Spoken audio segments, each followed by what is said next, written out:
Good morning, YouTube, Facebook. This is Courtney Truman Steamers. Today is March the 8th.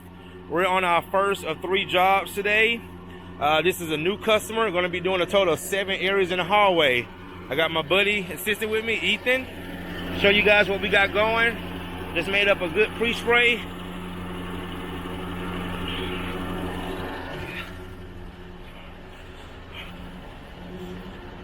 Oh, Ethan. Take this floor mat and put it up in the front. Inside? Yeah, inside. Yep. All right, guys. So Ethan's already set up. Got our corner guards down, floor mats down. Show you guys the stairs. All right. All right. So we got the corner guards. All right. All right, guys. We got this big master bedroom. Carpets are not bad, but they're definitely gonna look better. Got one room downstairs. All right, here. Okay.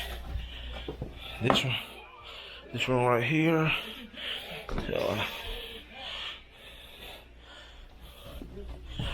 And then these 2 rooms down here. We got some slime, some kind of glue substance stuck in the carpet. See if we can get that to break down and try to get that out. And then this one right here. Carpets have already been pre-vacuumed, which is a plus. So we're going ahead and get started, guys, and come back and show you guys the cleaning.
Go me some more, Ethan.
All right, YouTube, Facebook, we are done. Carpets came out great. Customer's very happy, and he was more impressed with our setup. So Ethan is breaking down right now, show you guys the carpets. As you do see the cleaning. So look at that. Great, great, great. Nice, nice. Everything is nice and clean, bright. Removed all that embedded soil. Look how great this room came out. You guys see me cleaning this room. Oh, and check this out, guys. That glue, he said don't worry about it. I know it's not going to come out, but look right there. Boom, got it out. All right, guys, so we're going to go ahead and wrap up. Got a few more on the schedule today. Got another new customer and then one repeat customer. Everything looks great.